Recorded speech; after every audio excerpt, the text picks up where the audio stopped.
Welcome back to the greenhouse. Today we're discussing stretching soil to make our soil go a lot further.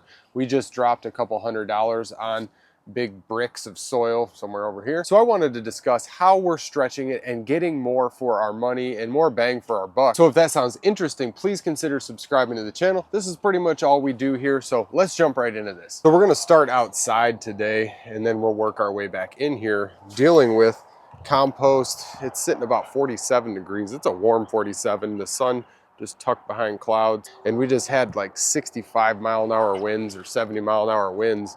And you can see we had just all types of crap blowing everywhere.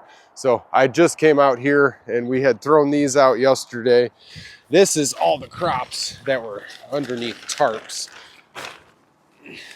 These are holding some good heat. These have been here for 2 days now, so 2 full days. I'm just using the clear poly here in order to get a little bit more heat to it, the sun rays and stuff, and then we'll end up spreading it throughout this bed. We're trying to get everything cleaned up, but we had a large pile of compost that was basically right here, so we covered half of that existing fully finished pile of compost just sitting out in the weather and the snow and stuff.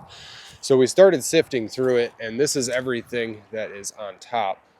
All of the real chunky big stuff that is probably going to rob nutrients or nitrogen, like cardboard and wood chips and stuff. So underneath that sifter there, we've got some awesome rich compost here. And I like to get all the fine stuff so we can take this in and mix it in the soil. So now that we brought ourselves some compost into the greenhouse here, super rich, like year-old compost there. Step back and show this. So we've got that little basin that all of our soil is getting mixed in. And as we started pulling all these perennial crops out and setting up the tables, coming down underneath the tables, it's all pretty level and flat all the way down as we just harvested all of the soil from our old pots and compost, and we just dump heaps of soil if you look back in our videos. So we slowly pushed all the soil down, and this is our ending point. We have one more table left to put up here, and we started pulling crops, and that was what we were composting outside. Now these are all just perennials here, and I want to show this mix here. Now this isn't the most expensive stuff. I just got it from a box store. So we picked up maybe, what, 8 or 9, 10 of these things.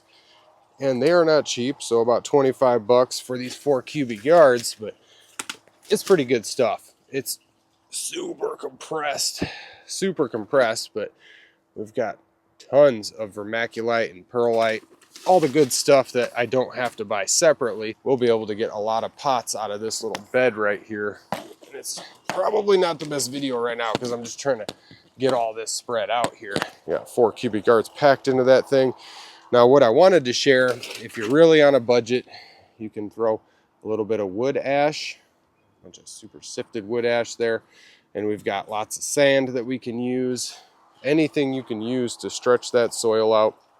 And you can see that we've been using the heavy vermiculite perlite soils for a few of our trays. But the majority of all these plants have been done up with just the soil that was underneath the table that they're on right now. I had to lose that long sleeve. It's getting pretty warm in the greenhouse here.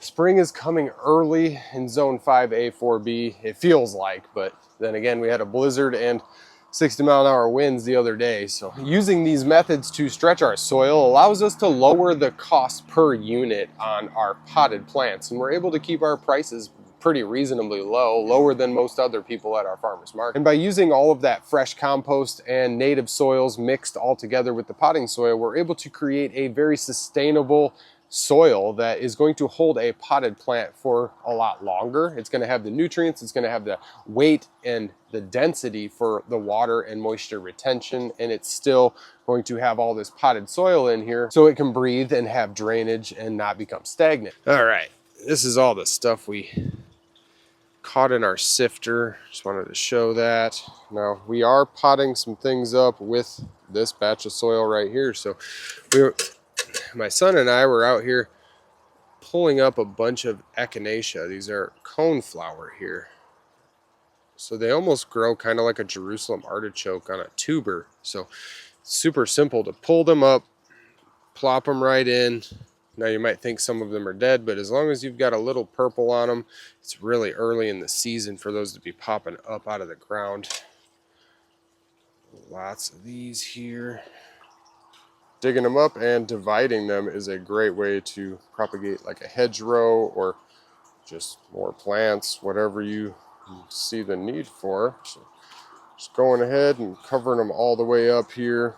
Make sure all the roots are tucked in. So we've been doing this here for years now, as cheap as possible, and definitely making a living and keeping our homestead going with all of the things that we do. I just wanted to share this with everybody to give an idea and a perspective, just in case you're starting out and you're finding that soil is expensive and you're trying to plant. So anything you can do, making your own compost. We've always got multiple compost piles, rings, all types of stuff going around the property through the winter just for next spring. There is just always so much to do around the homestead between working a job, trying to share with you guys, and the farmer's market. And there is never enough time in the day. So, and with that, I've got to get back to work, and I will see you guys in the next video.